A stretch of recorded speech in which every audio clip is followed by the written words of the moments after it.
Melinda comes here year after year after year after year and dedicates the majority of her time to making sure this convention runs smoothly. And the growth of this convention is directly attributed to her efforts. She truly is one step ahead. Melinda's involved in all of the pre-planning site visits. You can imagine, we plan these conventions the entire year. And we sign the contracts for these conventions 4 or 5 years in advance. And Melinda has a lot to do with that.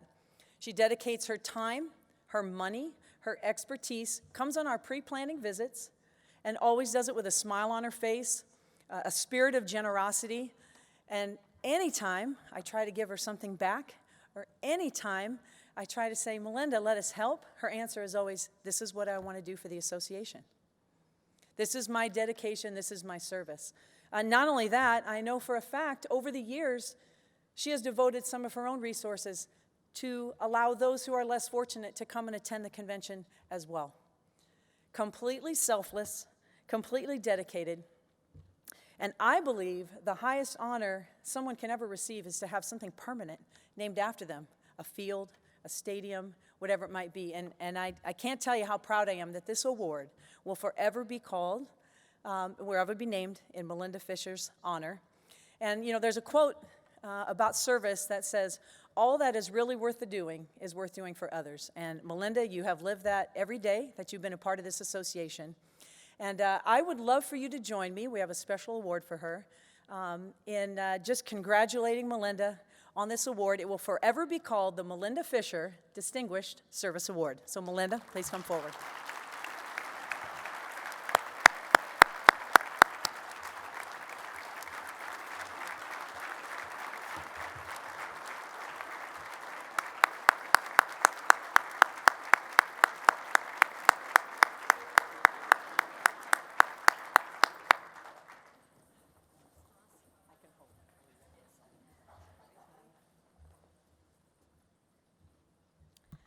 Thank you, Carol.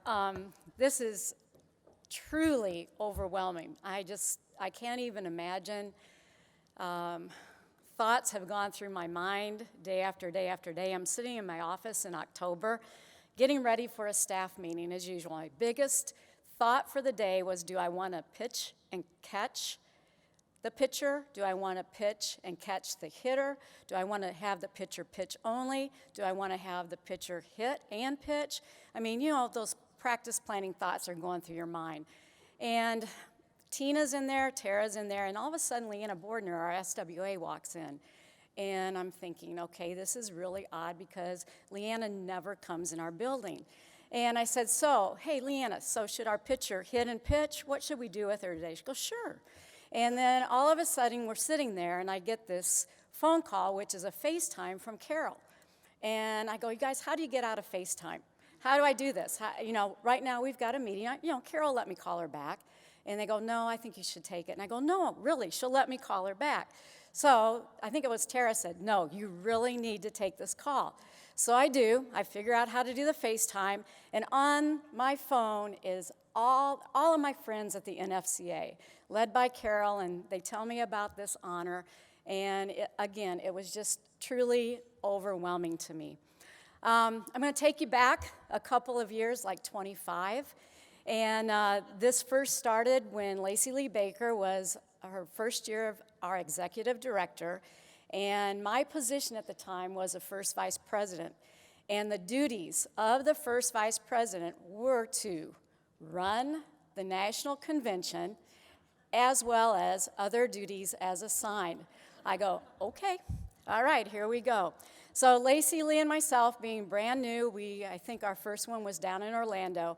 And boy, 25 years later, look where we are. 35 years later, look where we are. So at that convention, I think there were maybe 100 to 150 attendees.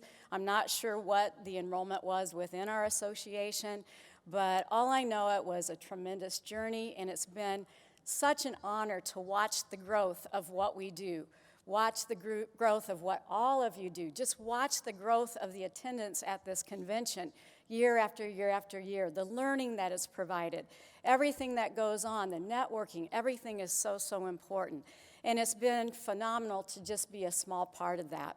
When Carol transitioned into the leadership area, when our directorship changed, she so kindly asked me if I would want to continue.